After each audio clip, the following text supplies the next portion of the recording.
bien respecter les horaires, c'est parfait.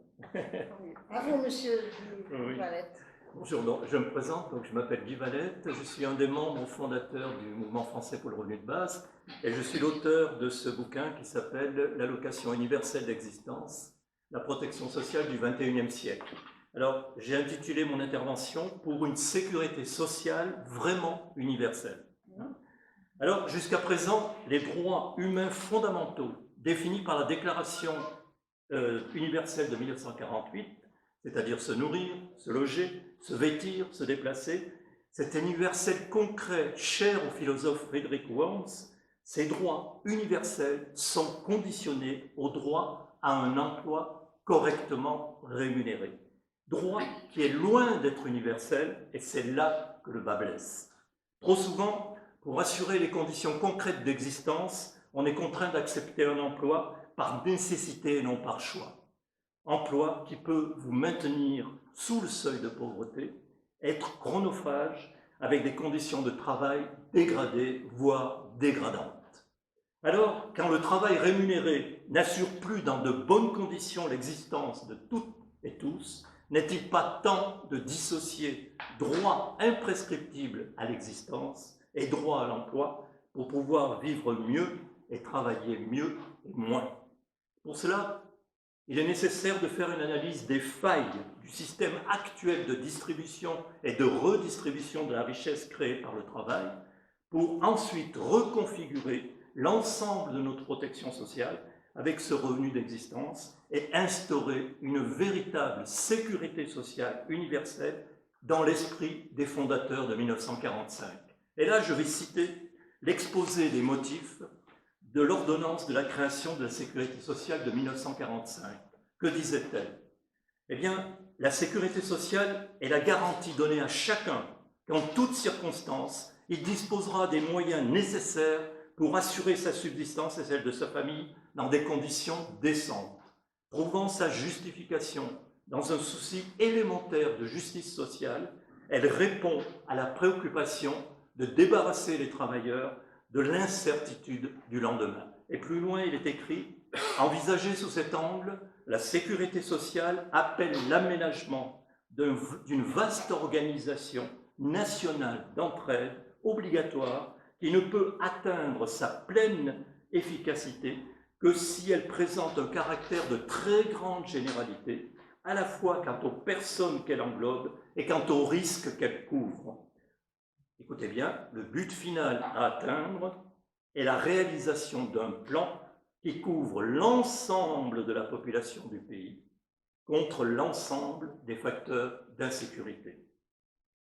Le problème est que 8 décennies après plus de 40 ans de politique économique néolibérale, le but final à atteindre non seulement s'est éloigné, mais des conquis sociaux comme l'accès aux soins, l'accès à l'instruction, l'universalité des allocations familiales, la garantie d'une retraite suffisante pour assurer le quotidien, tous ces droits sont mis à mal. Les services publics qui assurent ces droits sont en grande souffrance. La mise en concurrence des travailleurs du monde entier, d'une part, et un appareil de production de plus en plus gourmand en capitaux eux aussi gourmands en dividendes, ont fait que dans les pays de l'OCDE, en 20 ans, 10% de la valeur ajoutée a migré de la rémunération du travail vers la rémunération du capital. 10% de la valeur ajoutée, en France, c'est plus de 250 milliards qui manquent dans la poche des travailleurs et de la sécurité sociale. Avec la généralisation de la sous-traitance, des emplois intérimaires et de l'ubérisation de l'économie, le précariat fragmente encore plus la classe ouvrière. Alors, les victimes du grand marché sont de plus en plus nombreux. Aujourd'hui en France, il y a 10 millions de travailleurs pauvres et de pauvres. Crise après crise, devant une distribution de la richesse par la rémunération du travail de plus en plus erratique, l'État est contraint, en dernier recours, d'ajouter des aides aux aides et il en profite pour étendre son contrôle sur ce qui reste de la sécurité sociale. Ce patrimoine commun, au fil des crises, ces droits sont remplacés par des aides sociales ciblées, conditionnées, familiarisées, stigmatisantes, complexes à mettre en œuvre, qui ne fonds qu'assujettir les individus. Aide sociale non contributive qui absorbe l'équivalent de l'impôt sur le revenu et de ce qui reste de l'impôt sur la fortune. En fait, en 4 décennies, on est passé d'un système de sécurité sociale fondé sur la solidarité à une protection sociale fondée sur la charité publique. Ainsi s'exprime Alain Supiot dans un article de presse en juillet 2022. En outre, cette redistribution verticale organisée par l'État, purement curative, divise la société en d'un côté des citoyens de seconde classe, les ayants droit d'un côté, et les contributeurs de l'autre. Véritable apartheid social où ceux qui réussissent s'arrogent le droit de dire comment les pauvres doivent dépenser le peu d'aide que l'État leur octroie. Ceci pendant qu'une petite minorité fait sécession avec un coup d'optimisation fiscale. Et là, je vais citer Simek, philosophe et sociologue allemand, qui en 1907 disait « Le système des aides sociales, c'est le moyen de faire taire les classes laborieuses qui prennent de plein fouet les ravages du capitalisme mondialisé. » Alors, après les conquêtes sociales de 1936, de 1945, de 1968, de 1981, c'est le retour à la case départ, tout est à reconstruire. Alors que faire, comme disait un certain Lénine? Eh bien, beaucoup d'organisations d'entraide et de solidarité réclament un revenu minimum garanti. C'est une mesure pour les plus démunis, c'est une mesure urgente, nécessaire, mais insuffisante. Et il faut être plus ambitieux, car un système qui n'aide que les pauvres les éloigne encore du reste de la société. Une politique pour les pauvres est une pauvre politique, observe Richard Titmuss, le père de l'État social britannique. Et en outre, 2 sociologues suédois ont montré que les pays où les programmes gouvernementaux étaient le plus universels étaient ceux qui réduisaient le mieux la pauvreté. Les gens sont plus ouverts à la solidarité quand elle leur profite personnellement. Alors, comment passer d'une aumône d'État qui assujettit à l'exercice d'un droit universel qui vous élève? Comment assurer à tous les membres de la communauté, en toutes circonstances, les conditions concrètes d'existence? Comment atteindre ce but final qu'est la réalisation d'un plan qui couvre l'ensemble de la population du pays contre l'ensemble des facteurs d'insécurité?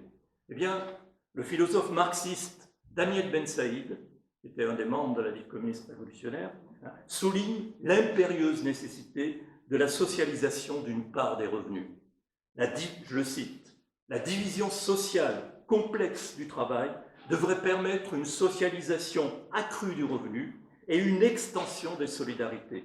Ce serait le sens d'un revenu universel garanti, déconnecté du travail, non dans sa version libérale d'une aumône de survie, mais bien dans une logique du droit à l'existence et de l'extension des domaines de gratuité. » Alors, pour cela, il faut partir du constat paradoxal suivant. Premièrement, qu'aujourd'hui, le travail ne paie plus, alors que la rémunération du capital explose. Mais la solidarité est toujours totalement assise sur les salaires. Deuxième point, qu'il existe 10 millions de pauvres sous assistance de l'État, et dans le même temps, l'ensemble du corps social est très riche. 1600 milliards de revenus primaires, et surtout, plus de 14 700 milliards de patrimoine net privé, rapport entre patrimoine et revenus inégalé depuis la veille de la Première Guerre mondiale. On a vu ce qui s'est passé pour réduire le patrimoine à ce moment-là, espérons que ce ne sera pas la même solution qui sera abordée. Ainsi, sans perdre de vue le combat pour rééquilibrer en faveur du travail le partage de la valeur ajoutée, qui doit être vraiment l'objectif qu'on doit toujours garder en tête, on peut dès à présent changer de pied en premièrement répartissant mieux la solidarité entre travail et capital dans le partage de la valeur ajoutée. Les machines qui remplacent de plus en plus